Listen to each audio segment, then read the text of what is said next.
We're done with the Civil War. We've been looking at Reconstruction and looking at the real challenges of how do you pull these two groups together. And realizing that with the election of Hayes and his agreement with the Southern Democrats, that essentially the push for the federal government and the radical Republicans to reconstruct the South was essentially over. And now we're going to be looking at, well, what happened after the Civil War? And what happened in these 40 years, 50 years that really moved the United States to a player on the world stage? These are our vocabulary, and we'll be working with these in class and figuring out exactly the context and why they are so significant. But in the 50 years, the United States became a world power. And so really by World War II, World War I, we are significant. And some of the things that pushed us into that, some of the topics we're going to look at, what changed in this 50-year period, was the Western settlement of the United States. It used to be the wilderness. It used to be out west. And now it's a place where there are millions of people living. The surge in new inventions, it was the technology revolution. Very similar to what we've seen in the last 30 years for us, especially with the internet and computers. America gains prominence as a country. All these and more transform the United States, and now we are, as essentially what we talk about, our role and our position in the world today is a major world power. One of the things that really contributed to the West and the United States really expanding out was the Homestead Act. You know, we looked at the Compromise of 1850 and all these things, the Mexican-American War where we gained all this territory, and now we're at the place where the United States owns or is in control of the territory from coast to coast. And so the government knew, well, in order to really develop it, own it, get the most from it, you need to have people occupying it. It is like a deserted building.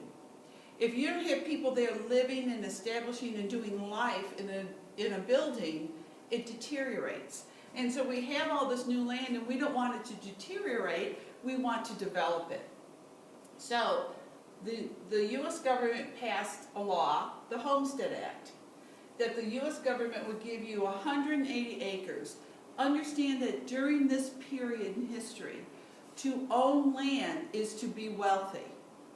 It's one of the reasons why we have such the influx of immigrants, because the opportunity to own land in Europe, in Eastern Europe, in other parts of the world was so reduced. It was owned by the upper class, the gentry, the people who, and it was a very small portion of people who could own land. So here, the opportunity to own your own land was, the world was your oyster. You could be your own person, own your own land. You weren't renting from anybody. You were determining your own fate. And so if you lived on it, if you had a $10 application fee, and you lived on these 180, 60 acres, and farmed it for 5 years, it was yours. You didn't have to pay a cent. You just had to live there and develop it.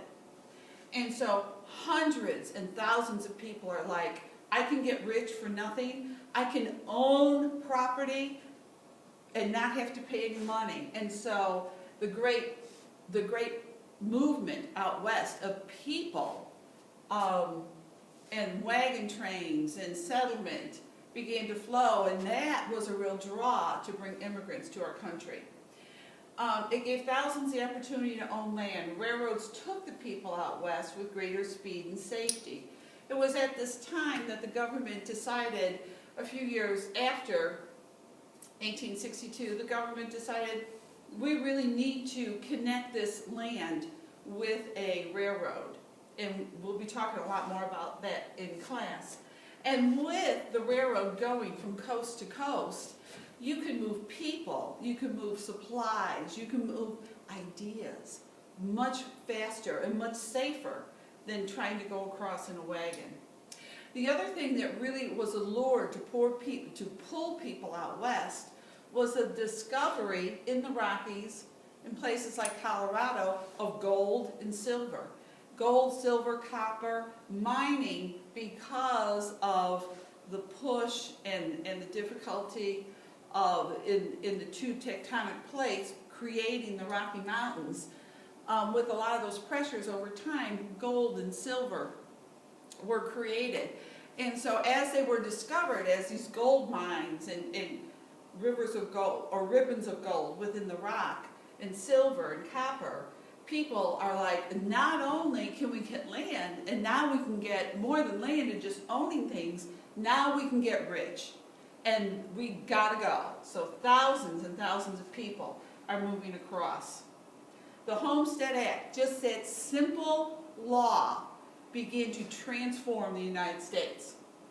What I want you to do on a separate sheet of paper is I want you to just speculate.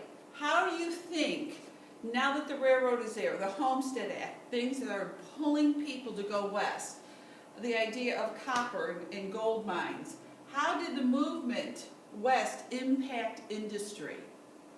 And just think about, speculate what those people moving west would do. And then, conversely, how do you think industry impacted the movement west? So it's this duality in this relationship. And so what do you think happened there? You need to bring that to class tomorrow. The results of the people moving west. In the West, boom towns rose, especially from mining. Not so much the Homestead Act, because you had somebody owning 160 acres next to somebody, and it was farmland and they were spread out. But it was the mining that really drew people to the west, and all of a sudden they would meet in these areas where they would go prospecting, and these towns arose instantaneously, seemingly instantaneously. And so with a town, you need a government, you need some laws, you need stores and restaurants and things like that. So what they call these boom towns began to arise in the west. People and goods could move easier due to the railroads. So somebody could say, oh, well, all these miners are coming to look for gold. I can go build a home. I can go build a store, get all the supplies for a store that these people would need through the railroad.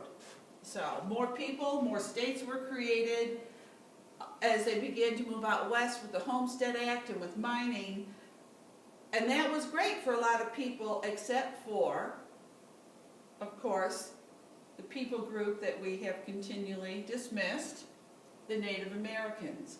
And so there was this whole thought that, well, it's our land, it's the United States, and we have the right to kind of displace them. Yeah, we may take care of them, but we're going to displace them.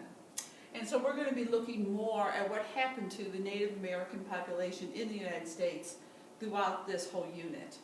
And we will continue on with the next video.